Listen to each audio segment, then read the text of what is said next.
Hello everyone, welcome to my channel. Thank you for joining me. I'm doing this video for a couple of reasons. One reason that I'm doing the video is because I want to clear up some misunderstandings that may have occurred for some people when they watched my video on exercise addiction. Another reason is I think it's just a great topic on its own and worth going into. So dive right in, and I'm going to dive in with an analogy that may not be the best one, but it's the best one I can think of. So the question, can you use exercise to help you cope with your problems, to help you cope with things? Yes, definitely. Exercise is healthy, whereas we might say cutting ourselves is not healthy. Exercise is healthy. However, there are varying degrees to everything. So even with things that are not healthy, like cutting, smoking cigarettes, and so forth, I feel, and this is a little off topic, but I feel like maybe something that would help more people that is not commonly being suggested is to acknowledge that it is helping you in some way, that you are getting something out of it. Because if you weren't, you wouldn't be doing it. So the person who cuts, while we look at that and we say that is not healthy overall, that is certainly not healthy or good, it's not something we want to encourage or have people doing. I'm with you, I agree. However, when you look at someone who is cutting, to deny it has some benefit to them is kind of denying them and denying their senses, denying their intelligence. If we were to acknowledge that and look into what a person is achieving in doing this, we would then be able to do things like weigh the pros and cons and see that overall there's a better way, that it's not overall beneficial. But when we just deny it and say that's horrible, it's doing nothing for you, stop. It's doing these other things, it's really denying a certain aspect. So I think that we could actually gain from expanding our minds a little bit to giving this a try. So a person who is cutting, for example, they have reasons. They are reaping some benefit from it. Usually it's a sense of relief or release, okay? So, anyway, that is off topic. Back to exercise. Yes, you can use exercise to cope and it be a helpful part of coping, a helpful way of working through your problems, and so forth. Of course it can. So my little analogy that I'm going to use is an apple. Is it healthy to eat apple? Yeah, it's healthy to eat apples. So if I were to say to you, though,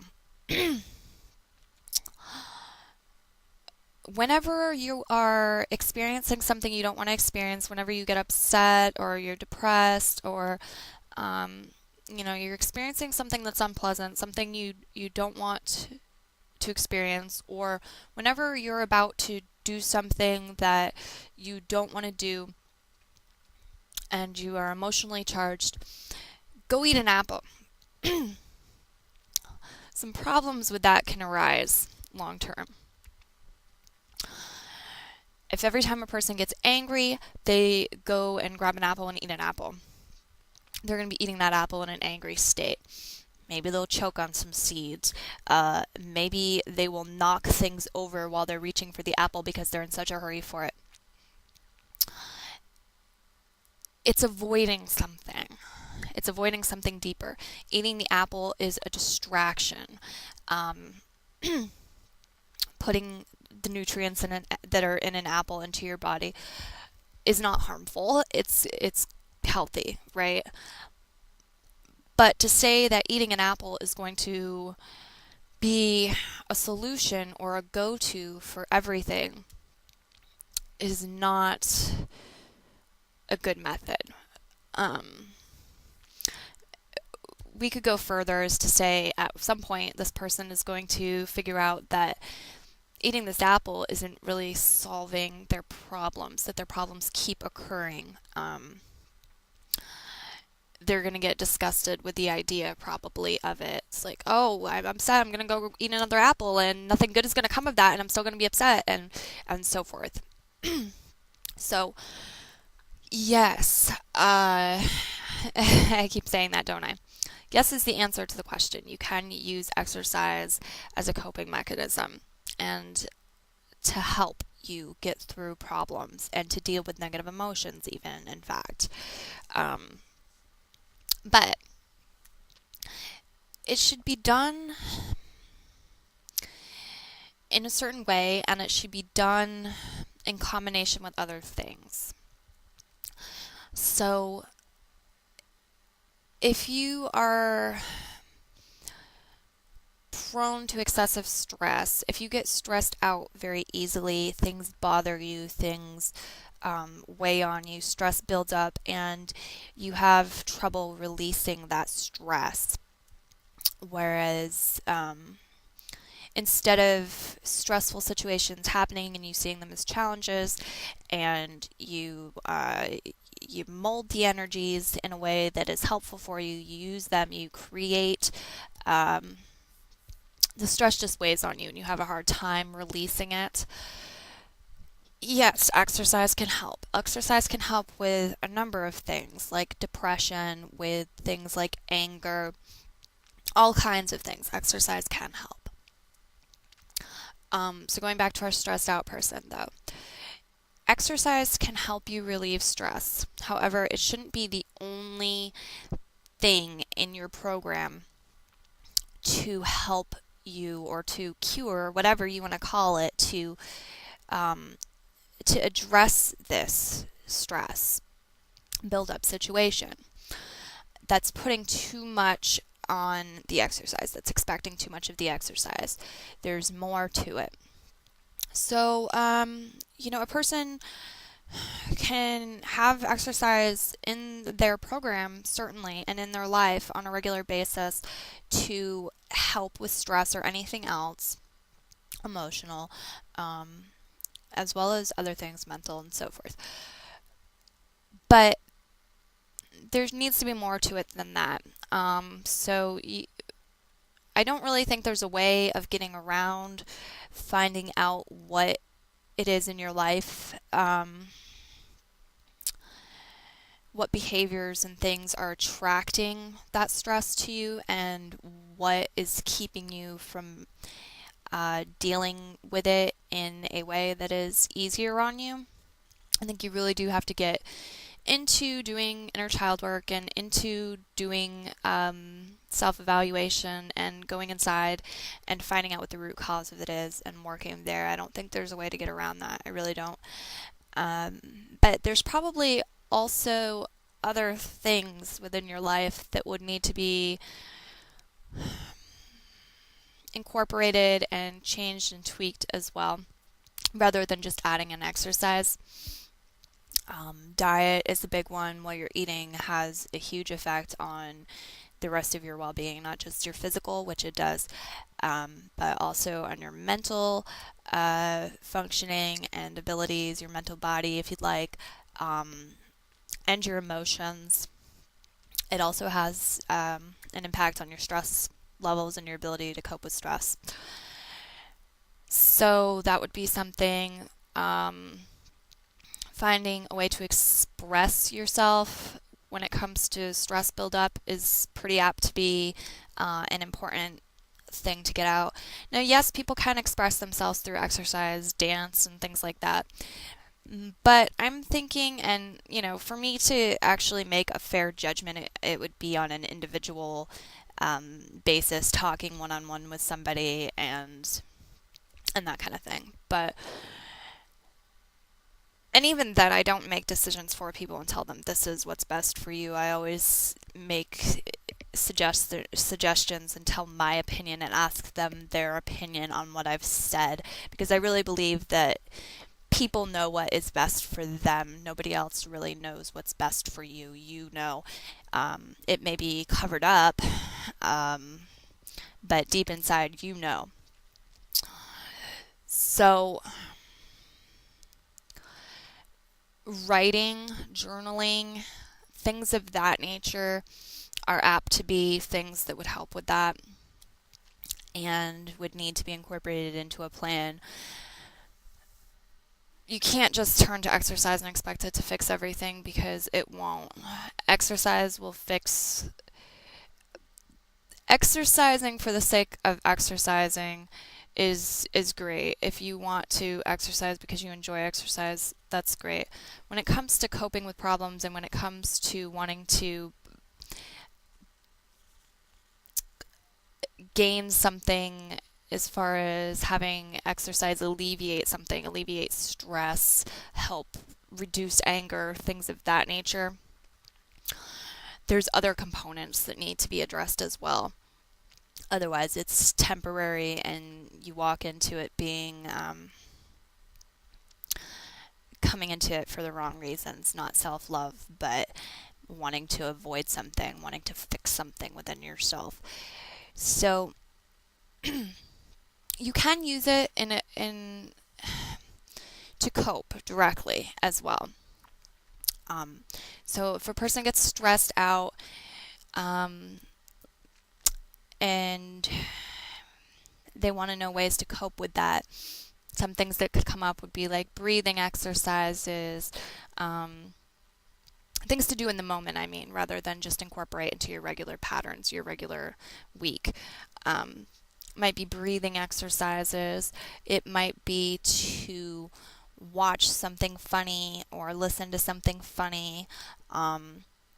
It could be to go for a walk, and that is exercise. Okay, yes, you can use exercise in that way as a coping technique. I think that the most important thing, if you're going to do that, is to first get in touch with yourself and find out if you are able to exercise from a point of self-love. Because if you're coming from a point of self-love, and if you understand that your reasons for exercising, and you understand that they are loving reasons, truly, not avoidance reasons, not obligation reasons, not because you, for society, if you are exercising for society or to be good enough for society, then you're not in alignment. If you're exercising because of reasons that are self-loving at the core, when you go from a place of being stressed or angry or depressed or whatever, and you decide that what you're going to do to cope with it right now is to exercise, you are saying, I'm feeling this way, and right now I'm going to take the action of exercising, which is something that I feel is self-loving. I'm going to take care of myself right now. If you are stressed and you want to go and take a bath, okay, think of it this way. If you're stressed out or angry or whatever, and your coping mechanism for the moment is going to be to go and relax and take a bath, what is your motivation for doing that? If you are thinking, oh my gosh, I just have to get out of this room and away from this person, I'm so angry with them, I could scream, and you go in to take a bath from that perspective, and that's all you're caring about, you are more likely to slip and fall, burn yourself, have accidents, cause problems, okay?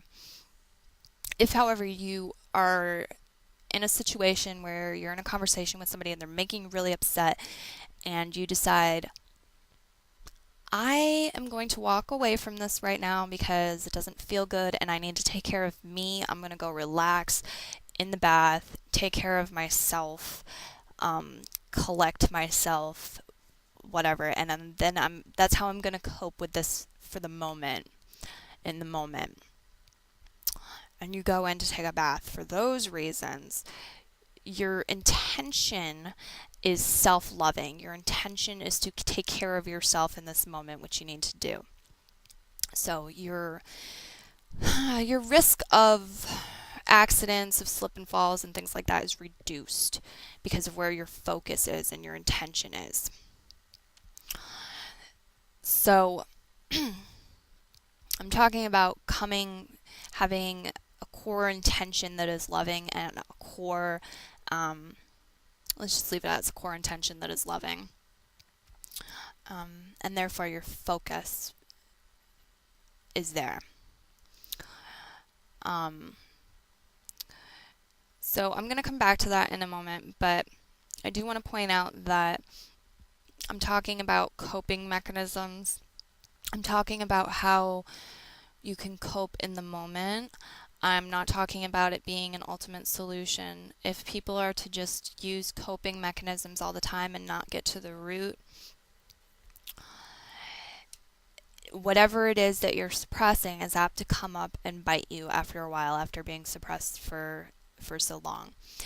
So yes, you can very well use exercise and other techniques such as taking a bath, journaling, all of that stuff, watching funny videos, things like that, in the moment to cope with what's going on in the moment. But for it to be helpful, I think that it needs to be part of a larger plan, which incorporates you getting to the root of things and addressing them on that level. So if you want to use exercise as a coping mechanism in that sense, yes, it can be very useful. It can be a very good coping skill. As long as you understand that it is not the rescuer, it is not the single, knight in shining armor coming to rescue you, whatever the male equivalent of that is, or female, depending on how you're looking at what I'm saying.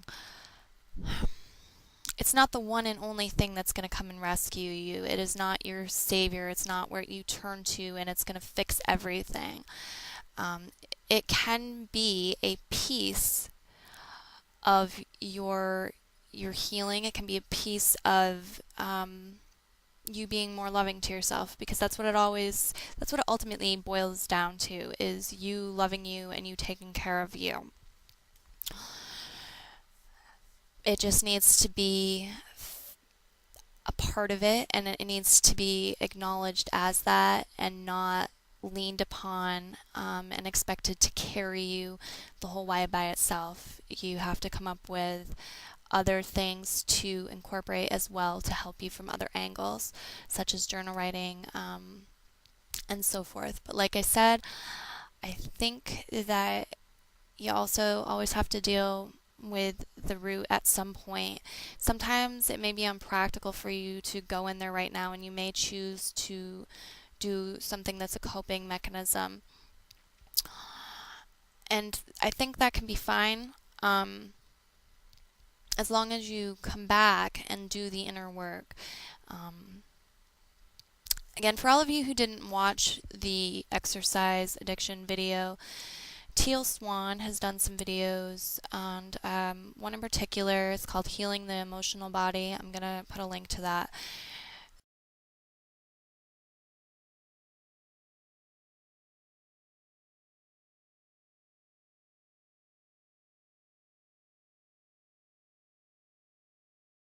The process that she talks about in there for integrating your emotions, I think, is really valuable, dealing with things at the root. And that is what I would recommend for people to go to. If you have a better idea, suggestions, please throw them at me. I would love to take a look at some other videos or read some things, whatever, if you think that you have a better method than hers or just another one that's equal to it for people to do. But as of right now, when I'm talking, that's what I'm referring to because that's the best thing I've found and the only thing that I've found that I think I have confidence in really working at the root of the problem. Um, so, yeah. Balance, you know, I think I've made it pretty self explanatory. If not, though, of course, please leave comments, ask questions, and I would love to talk to you some more about the topic.